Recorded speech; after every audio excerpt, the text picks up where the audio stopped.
Hello! Welcome to Facebook Live with Gail Carriger or YouTube if you're tuning in on the YouTube channel later. We are talking about this book.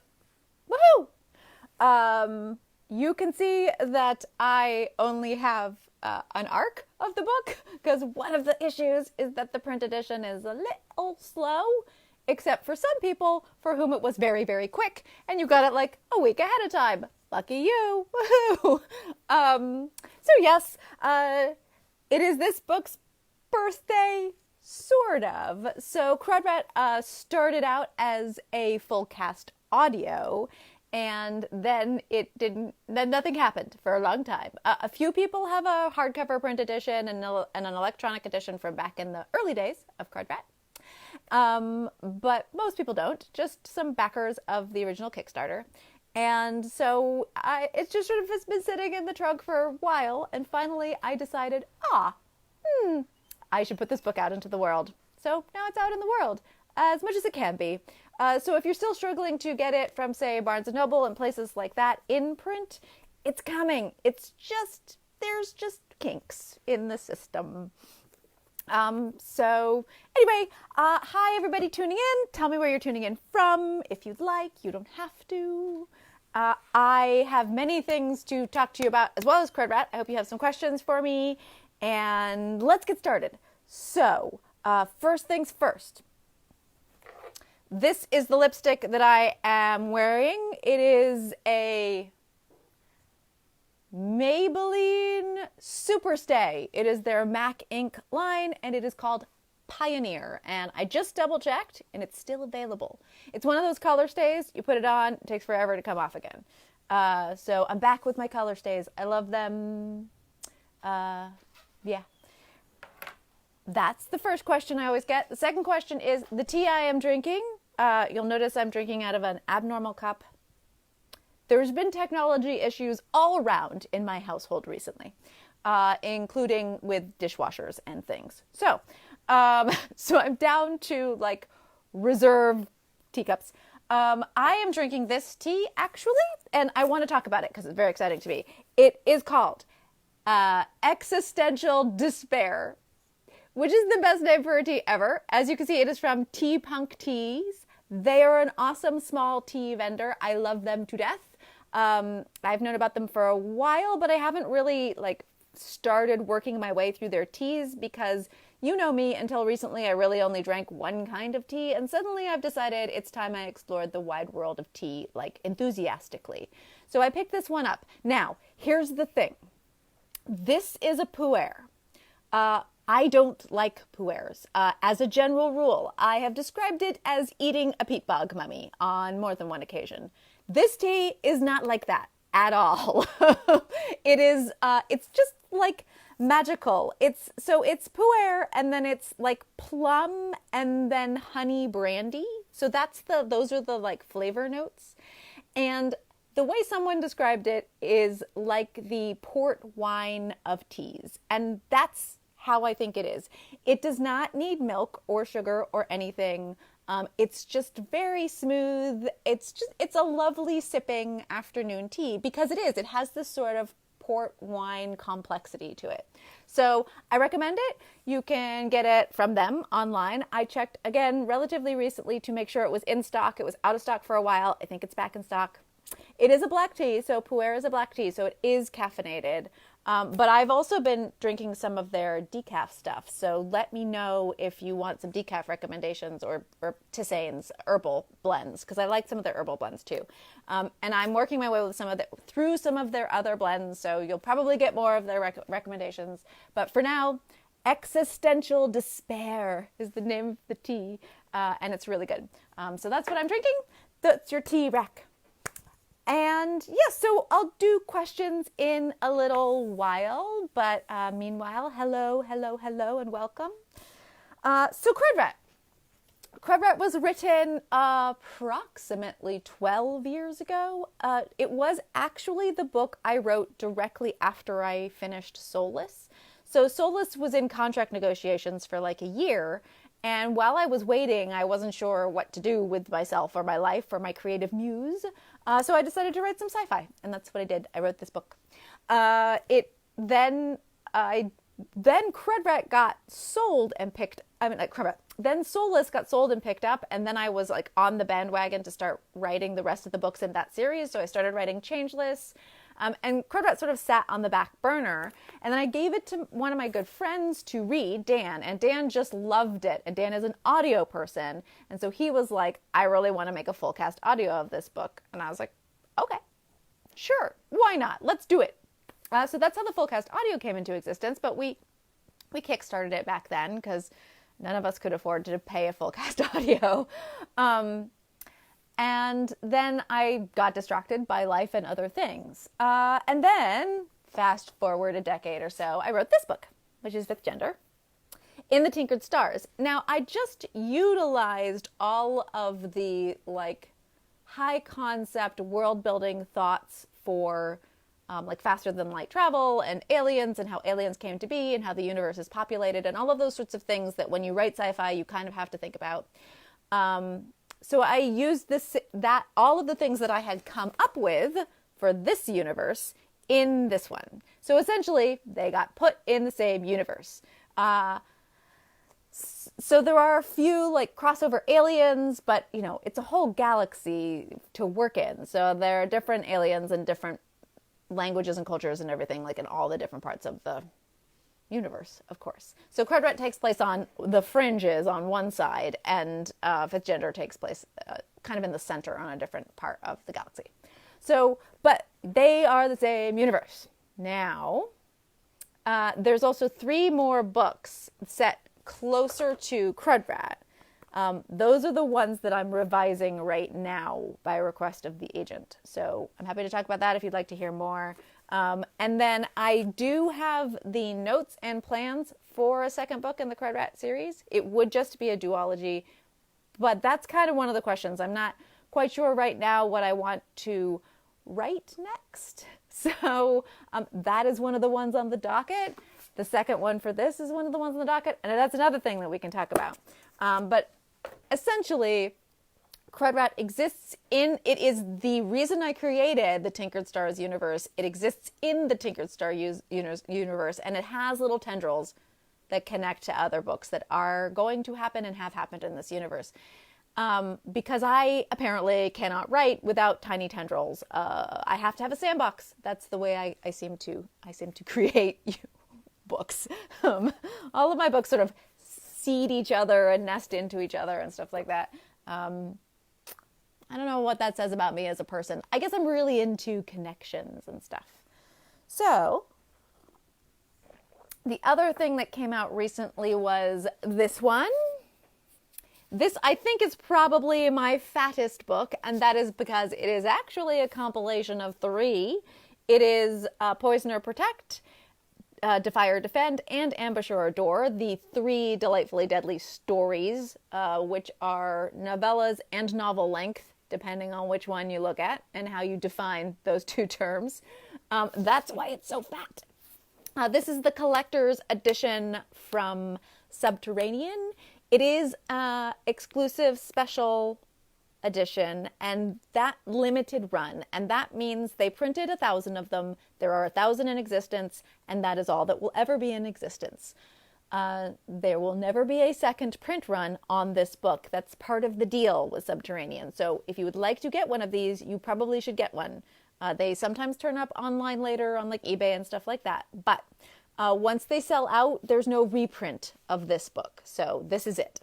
So that's the other one that came out, and it's finally shipping, and it looks great. I'm really, really happy with it, but it sure is fat. They are also all signed. All of my Subterranean editions are always all signed. So, and it's like a fabric embossed. So I'm really, really happy with it. I think it's so beautiful. And apparently it is the time of blue. So I wore my blue vintage 1950s dress to go with the blue. I'm ridiculously excited about how well it matches my book covers.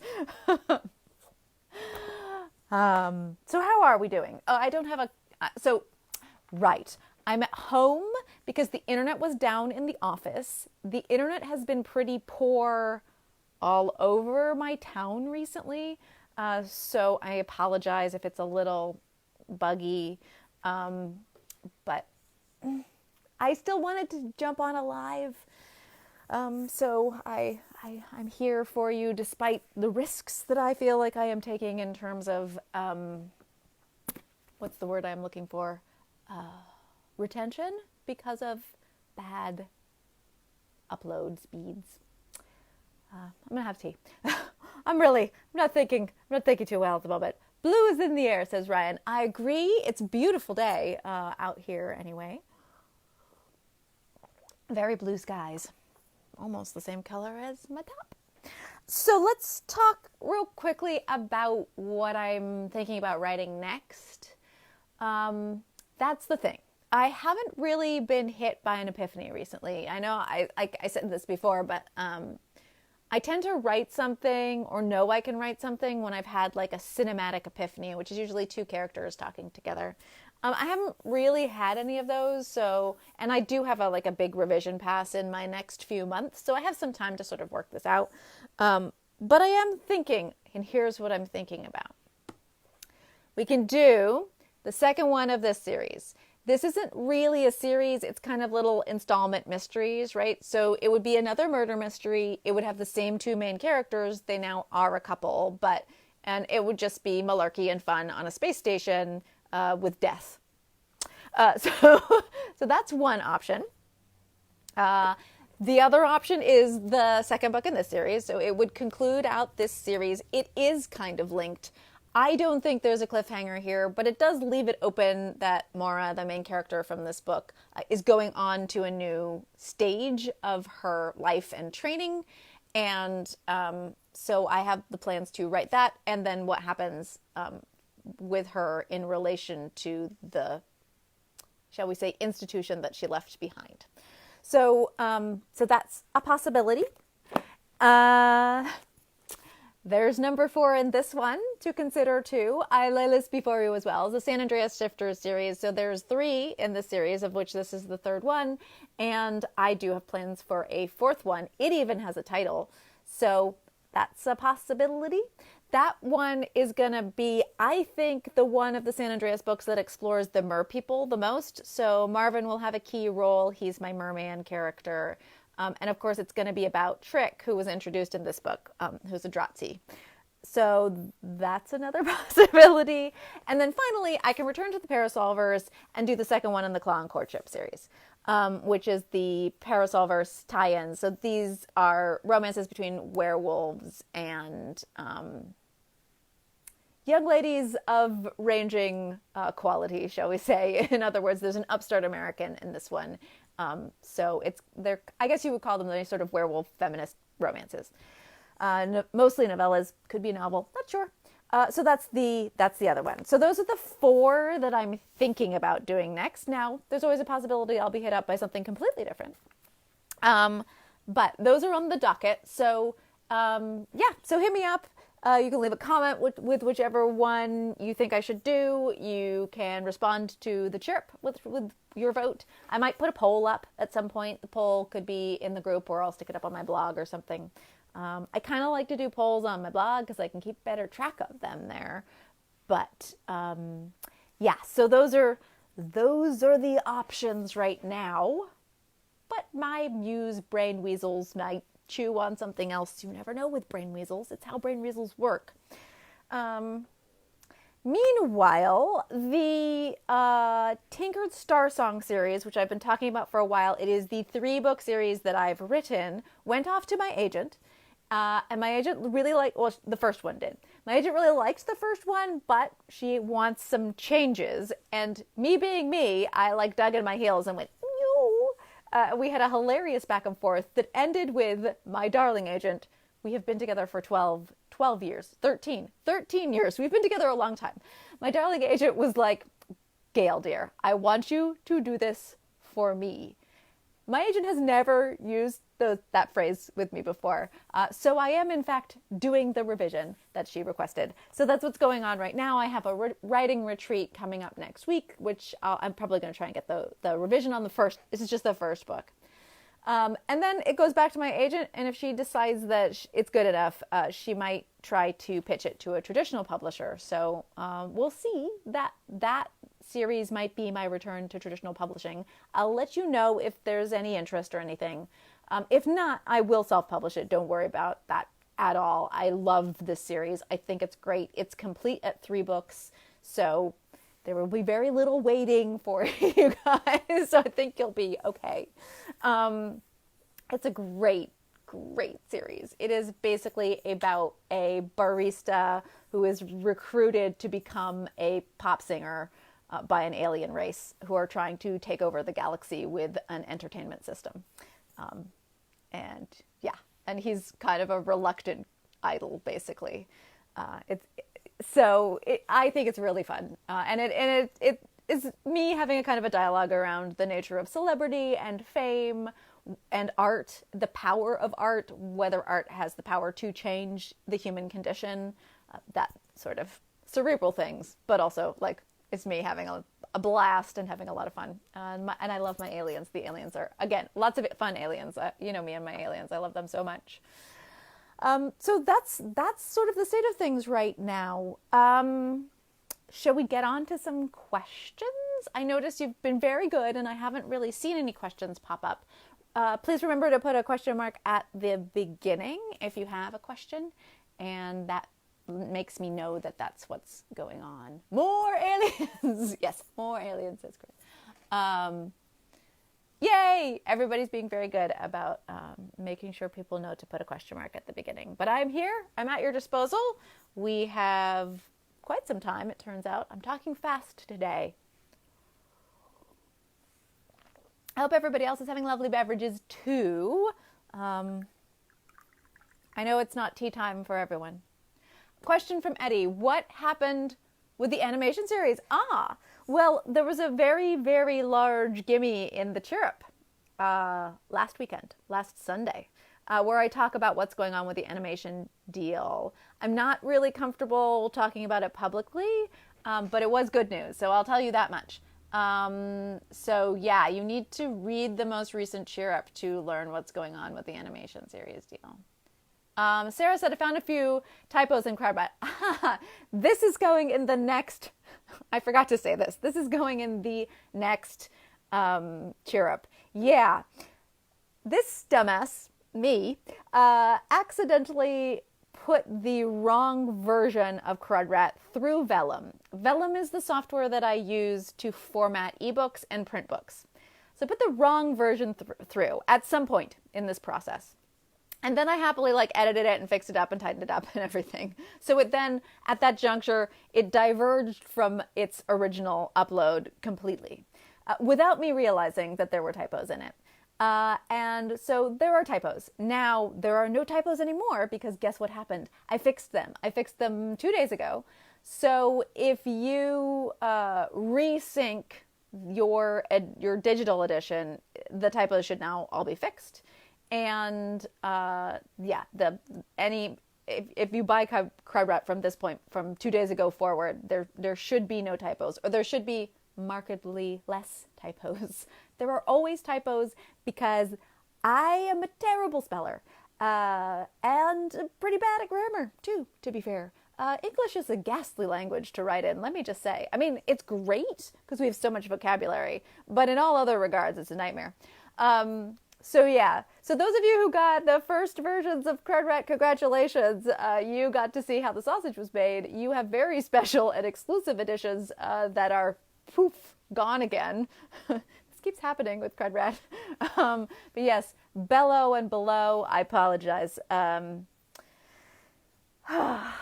You get to see all my tics. So writers have this thing we call tics, which is often it's just a word we like to use a lot when we write. And sometimes it's a phrase we reuse all the time. And sometimes it's a spelling error that we make. And I have some spelling errors that my copy editors are like, Gail, you're doing it again.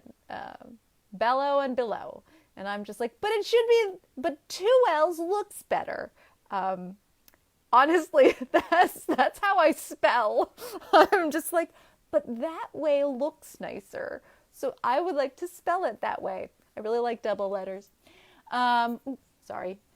So that's what's going on with the typos. Hopefully they're now gone again. It's like they were there and then vanished.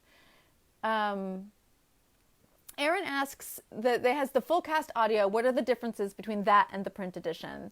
So the print edition has been edited, believe it or not, more than the original. It's just been sort of stylistically cleaned up a little bit. So, there were some things that I did as a writer a decade ago that I'm not really happy with in terms of like sed tags and stuff like that. So I fixed up some of that.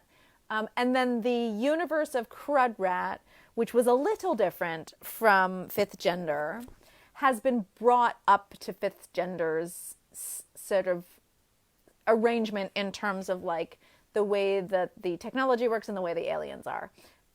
There's not a ton of fixes to that. It was just some, like, I made some choices for character reasons in this book that didn't work with what was written in Crudrat, because what I wrote in Crudrat was not necessary to the plot of Crudrat. So I could change Crudrat easier than I could change Fifth Gender. So like the names of certain alien species, the capitalization of certain things, stuff like that. So if you didn't actually read Crudrat from the full cast audio days, and I think there were about 120 of you who got to read it, and about 84 of you who got a print edition that you got to read back then. So let's call it 200 people or so.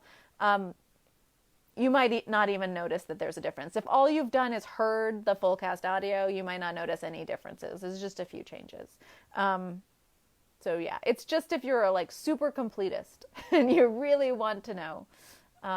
And frankly, Crudrat has a lot more bearing on the Tinkered Starsong series, that's the trilogy I'm working on right now, than it does on Fifth Gender. So I don't think you'll be like psychologically mismatched if all you've done is read Fifth Gender and then read Crudrat either. I think everything should jive pretty well now. So don't worry too much. Oh, Ty is eating lemon cake, and can I just say I love lemon cake so much. But can I also say, again, this episode should be titled "Gail is a Dumbass," because I once tried to make lemon cake, not really following a recipe. Bad idea. And so I put actual lemon juice. And of course, it like, if you use lemon juice and then you're using like baking soda as a riser in your cake, like everything goes wrong. It tastes like sand. It looked gorgeous and it tasted terrible. Because I really like super sour lemon cake, and that's hard to get without using extract and stuff like that. It turns out there's a reason that you put all the lemon juice in the frosting or the drizzle. But yes, I love lemon cake. I'm just terrible at making it. Willa says, what am I drinking? Willa, my love, we talked about it quickly, but it's the Grand Arbiter's or Existential Despair tea from Tea Punk Teas. It's a pu'er and it's amazing, and I love it. Do I have plans for crazy desserts in space in the Fifth Gender sequel? Yes, Robin, I do. I have great plans for the Fifth Gender, so the second book of the Fifth Gender series, which I have a really good idea for, is going to involve a baking competition in space, which of course somebody dies. Were there any major changes to the plot of Crudrat? None at all. No, Crudrat as a story exists exactly the same as it did in the original. Book wants to know, for the Claw and Courtship series, which member of the pack would be next if I'm going to write that one, and the answer is I don't know. That was the one that's the most up in the air. So I have an idea for one that's actually got the Dewan in it, but I don't think I'm really moved by that one at the moment. So I'm not sure. I really find Reinhardt very appealing. He is the spy character with two different colored eyes. So he's a possibility. But I don't know. I haven't really thought about it too much. That's the one that's sort of the most loosey-goosey. Theodore asks, hypothetically, what are my thoughts on people cosplaying my characters? I love it. It's my favorite thing. No, tea is my favorite thing. It's a thing I love a lot. If you go to the Parasolverse Wikia, which is basically the Wikipedia of my universe, there's a whole section for cosplay. And I encourage anybody who cosplays to upload their images there if they would like. Share them on social media and tag me when you do it. It's like, as far as I'm concerned, seeing people cosplay is the most exciting thing. I come out of fandom and cosplay, so I love it very, very much. So like the thing with like fan make and fanfic and stuff like that is, for trademark reasons, I can't legally let anybody profit from my intellectual property. So like, people can't sell merchandise using my name, like quite apart from everything else that hasn't been authorized, and you could be tainting my name if you're selling crap. So, but also for legal reasons, I have to protect my copyright and on all that. It's a minefield.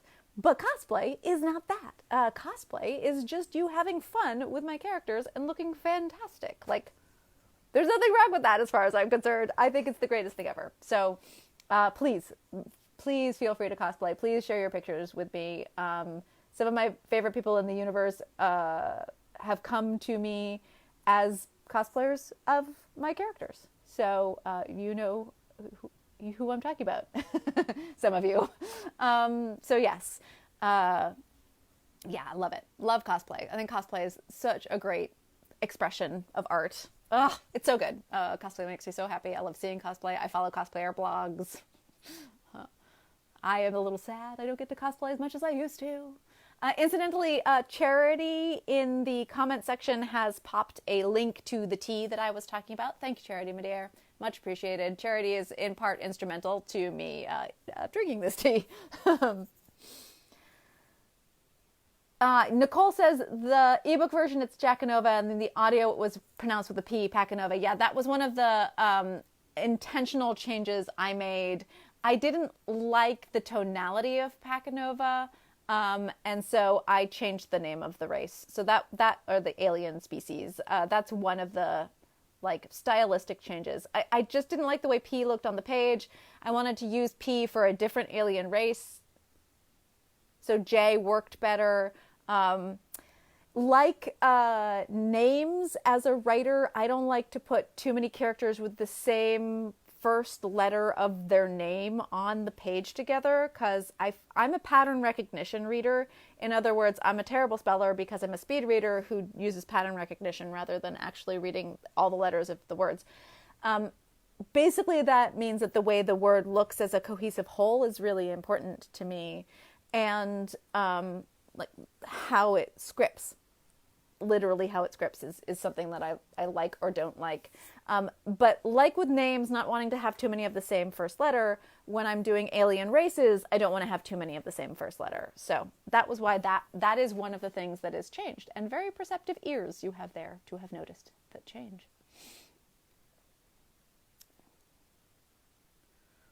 Lulu, I am scrolling looking for questions. I need to sing a little song when I do this. Erin asks for my thoughts on fan fiction.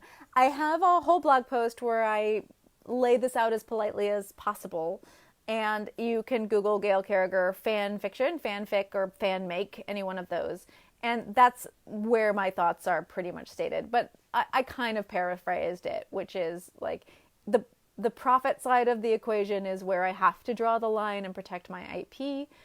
There is some element of copyright and fair use that comes into play, and I talk about this all in that blog post, so you can just go ahead and read that there. In putting aside me and fan fiction of my own universe and characters, I have great admiration and interest in fan fiction as an art form written by other people. I have lots of interesting theories on it. I would love to read somebody's PhD thesis on the narrative nature of fan fiction and how it's written. I think fan fiction has a lot to do with the rise in popularity of certain platforms, subscription-based platforms, in terms of serialized fiction. I think fan fiction was sort of the nascent first resurgence of serialization. I think it has a lot of interesting things to do with the movement that literature and fiction as an art form is taking and moving towards in the future. And again, in terms of like serialization and the nature of hook and narrative chassis and 4-act, 2, 3, 4-act structure, which I think act structure and narration of that style has kind of been abandoned by fanfic. And I think there are readers who are coming up, who come out of the fanfiction world, who don't expect the same beats that the previous generations of readers did because of fanfiction. And I don't think that is necessarily a good or a bad thing. I don't think a judgment call can be made on art like that. But I think it is definitely fascinating. I am not personally a fanfic reader. I have read maybe half a dozen pieces of fanfiction in my life. And in the first couple of cases, it was because people specifically said, this is very interesting fanfiction.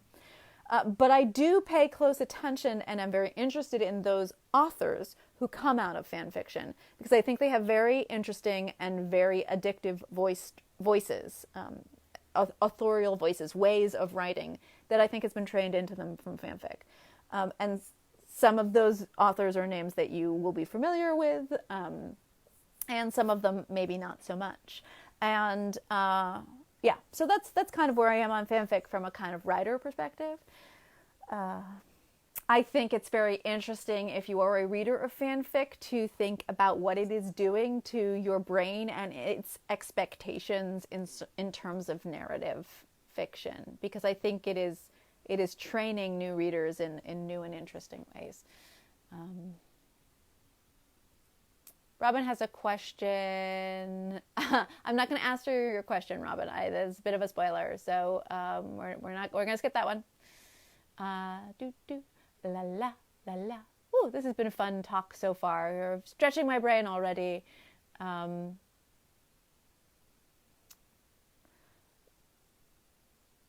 Mandy wants to know when this will be available when I'm not live. I don't know if you're still tuned in, Mandy. It's always available on my YouTube channel. It exists in my Facebook page for as long as Facebook lets it exist, so you can always come back and watch it later. Don't worry. But yeah, might just Google Gail Carriger YouTube channel or Gail Carriger YouTube, and you can just find it there. It usually takes us a couple of days to upload it, but it'll be uploaded by Tuesday or Wednesday, almost always. Eddie wants Parasol versus Tarot. Anything's possible. Honestly, I know very little about Tarot. I grew up in the hippie commune, disenfranchised, disincorporated universe where there was a lot of tarot reading. And so in an effort to separate myself from my upbringing and my parents, I am not interested in that, but I wouldn't rule out a tarot deck. They're certainly beautiful. Book wants to know if with COVID restrictions loosening, will I be doing any tours? Brooke, are you still in Europe? I will not be going overseas, I don't think, this year. Yeah, I am... Sorry, I'm having a brain fart. I have a writing retreat. Then I am thinking about attending a couple of events. I am thinking about attending Worldcon, which is in Chicago in September. I am thinking about maybe you might catch me at the bar at World Fantasy, which is in New Orleans in November. And there are a couple of other cons I may be thinking. I might be in Boston. If anybody here is on the East Coast, wants to do a road trip to Boston, I might be in Boston at I might just organize a bookstore or a library event. I'm going there for a reunion with my best friends from undergraduate school. And if I'm going to be there, I'm going to be in Boston, which has always been a great reader town for me, and everybody's awesome and super friendly there. I might as well try to do an event. So I'll let you know if I can organize that. It's kind of hard for me to organize without my publisher being involved, but I'll maybe do my best. But a lot of these are sort of still up in the air. The state of the world being what it is. But yeah, no concrete plans for touring as such. And I have asked not to tour the old 10 cities in 10 days book touring kind of thing. I did ask my publisher not to do that to me anymore. And who knows if that's still even going to be a possibility going forward. So I'm more likely to do events, just come do a convention, that sort of thing. It's just a lot easier on me kind of like time-wise and emotional and health-wise and stuff.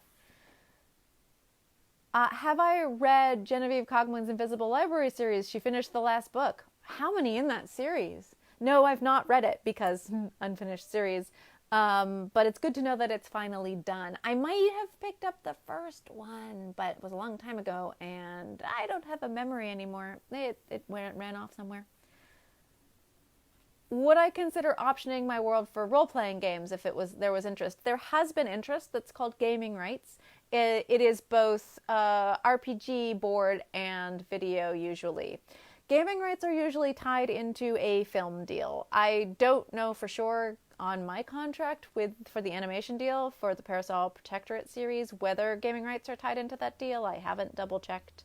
That's the kind of thing that if somebody approaches my agent, then she knows all the rights and who's got what and everything like that. So, but yeah, of course. Like some of the early reviews of Solus were like, basically this is fanfic gold. And also like I set up kind of rule-driven, regimented, structured universes. That's kind of the sandbox I like to play in. I like to have like vampires are like this, werewolves are like this, preternaturals are like this, metanaturals are like this. So they're kind of really conducive to RPG, right? Because they, there's a world Bible. You can write the playbook, basically. So yeah, there have been some like some LARPs of my stuff at steampunk events and stuff like that. I think it's lots of fun. So I'm totally not opposed. I think that'd be great. I'm really not opposed to shared world, quite frankly. Like we have talked about fanfic, and I really went hard. Amazon used to have something called shared world, where basically authors could have people write in their universe so long, like there were main characters were off the table. But basically it was a way of legitimizing fanfic. And I was deep in negotiations with Amazon via my agent in order to get one of those going when they shuttered the program.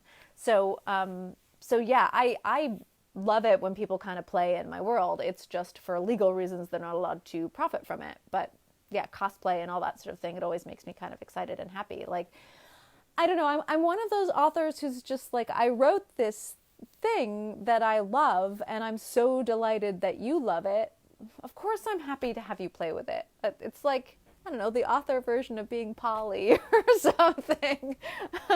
It gives me trouble. I'm really excited. It makes me happy to see people enthusiastic about my world and want to be creative in that world, whatever form that creativity takes, whether it's like inventing a tea for it or knitting a piece of a shawl that I described or something. Like all of that is really fun for me. But, but unfortunately there are lawyers in this universe. So that's not how we exist.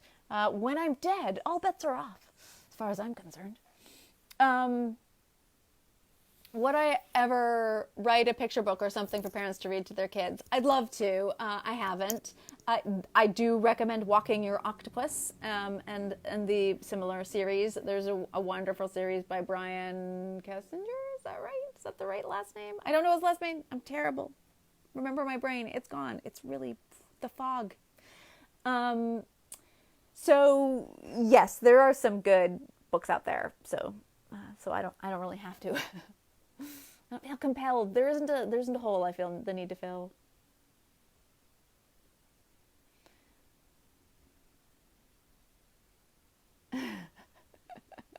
Everybody's joking at me. Am I attending SilCon? Ryan, my love, I don't even know what that is. Is that a local thing? Will I have time to go around New Orleans in November, there's a hat shop. I think I will, actually. I'll let you all know in the newsletter if I am going to do that New Orleans trip. And I will throw it open for you to send me some tips and places that you want, that you think I should go in New Orleans. Because if I'm going to New Orleans, I'm going to spend a little time there.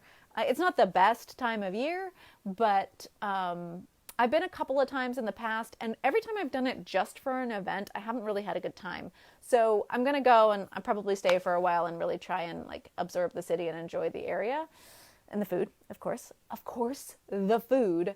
But I am going to ask for people's recommendations, I think, when the time comes, if I'm planning the trip. So wait for it. Because like I said, I haven't had like awesome times in the past, and I feel like that's my fault for not going to the right things, doing the right stuff. So, yeah.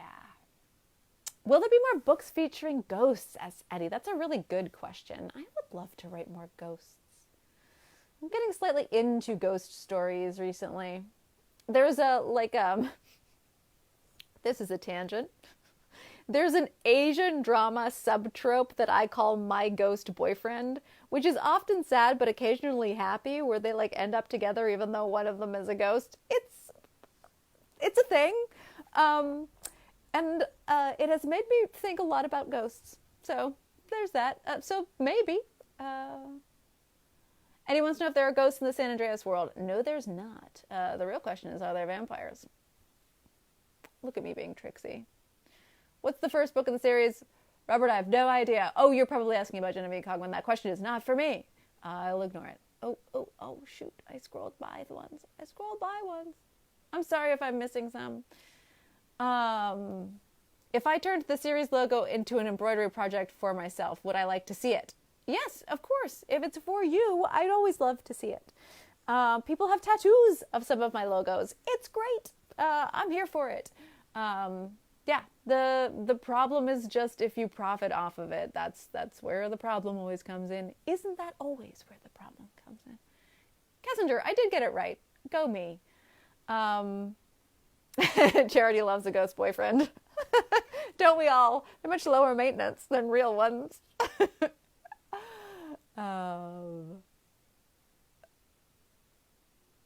Are there ghosts in oh, right!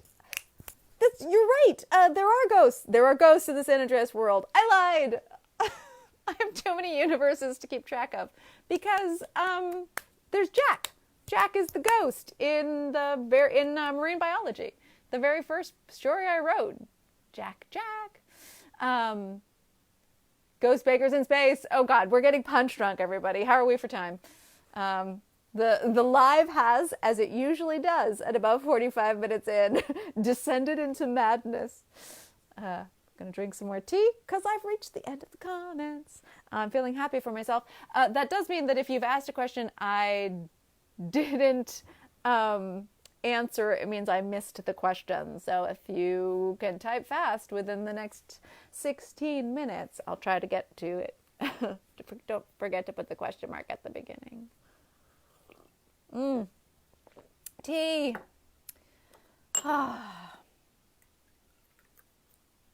Honestly, I don't have very much else to report. Kind of just planning, traveling again.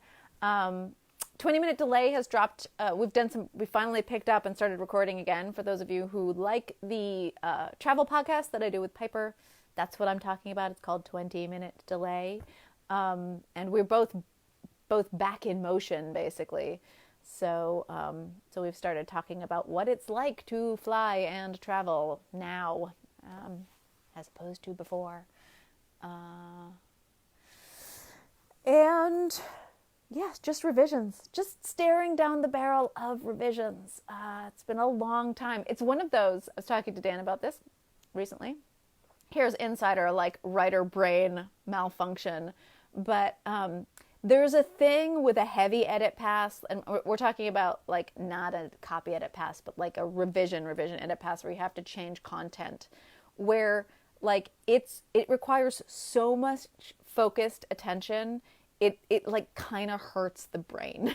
Like you're like, because you pick up one thread and it's affecting like everything you wrote before, everything you wrote after, And just that one thread means you have to take like 10 notes about things that need to be fixed or jived. And they're like, you pick up that thread and you're like, there are so many possibilities about where I can go with this thread. And yeah, so that's kind of the state I'm at with this book I'm revising right now. And it's just like, it makes my brain ache in a like, the way that your muscles ache when you've pushed yourself after exercising. It's kind of that sort of ache. It's not bad necessarily, but it's chewy and it takes a lot of effort. And I'm lazy by nature. Robin wants to know if I read Master of Dinge by Clark. I read Black God Drums. Is that the title of the first book? I don't know if I've read that one, which is either a spin-off or a prequel or a short story in the same universe. I don't know.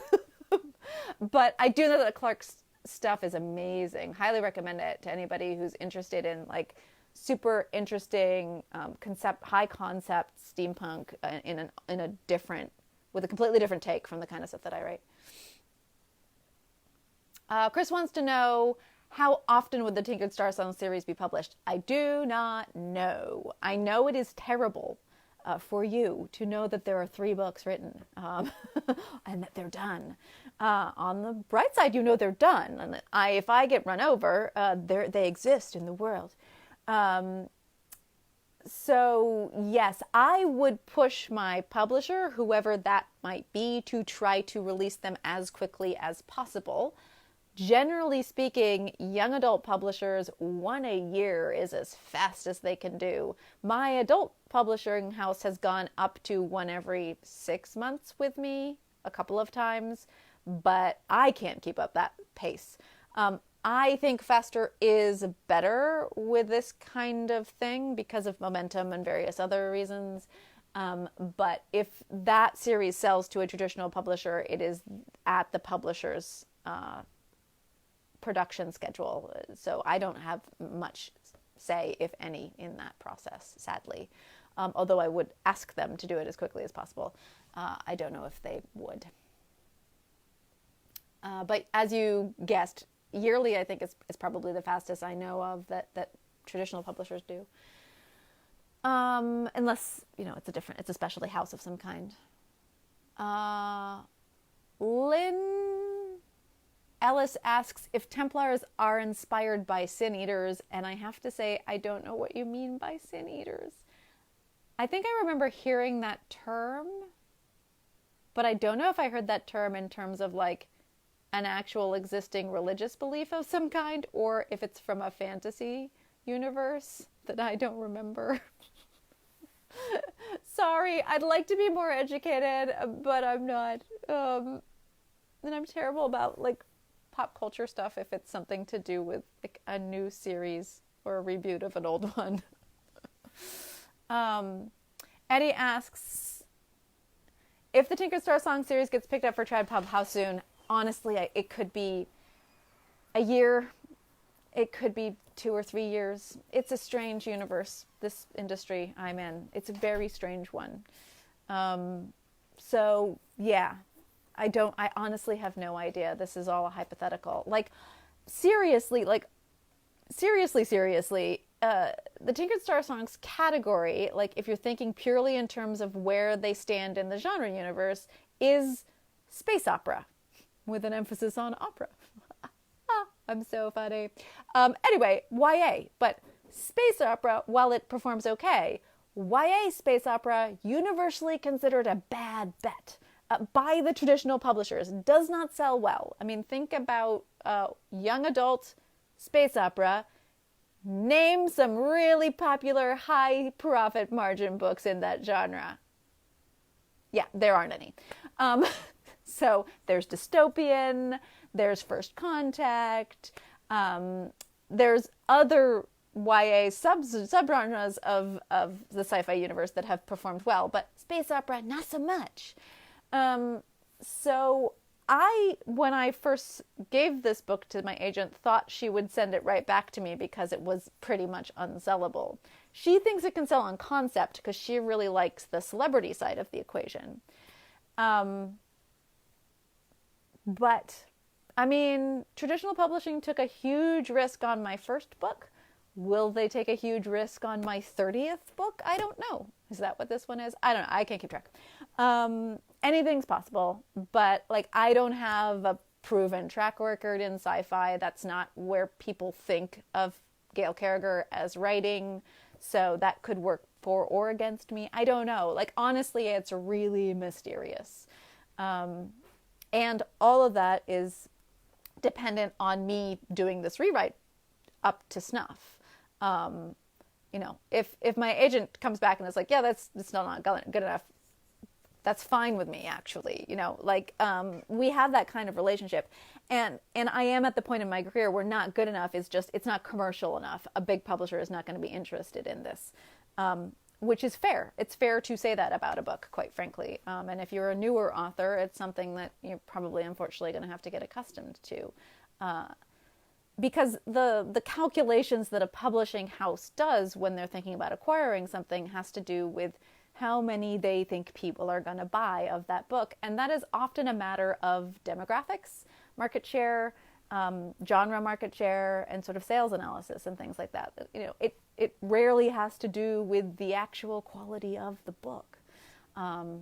So I'm at the point where I'm quite thick-skinned about the whole situation. So whatever happens, you will get the book eventually. I appreciate your patience. In the interim, I promise I'll write you something else. Will there be more Sophronia? Asks. Sorry, I'm having a hard time reading but somebody asks if there will be more Sophronia.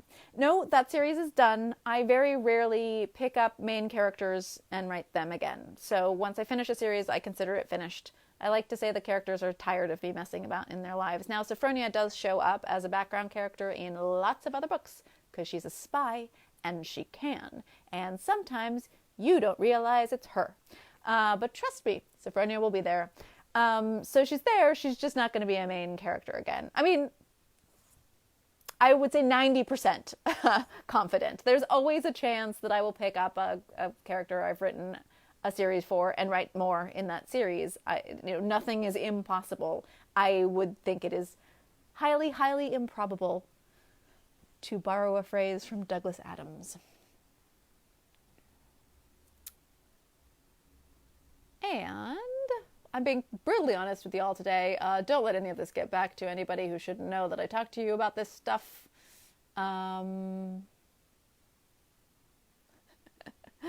People are taking me to account for my ignorance over the term Sin Eater. Robin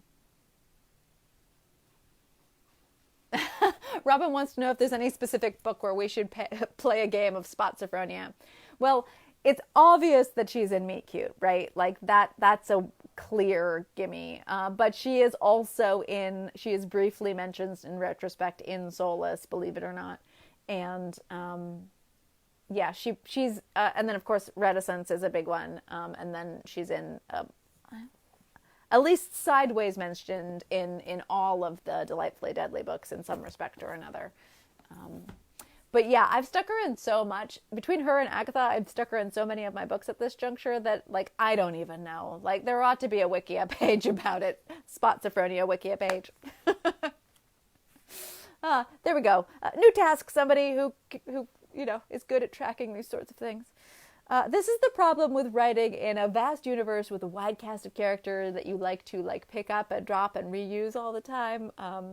I've ended up with like an enormous rainbow ball of yarn that is my universe, and I'm always plugging at a thread, and it's just this. Oh, what a tangled web we weave when first we practice to deceive. Is that how the quote goes? And what are fiction authors but great deceivers?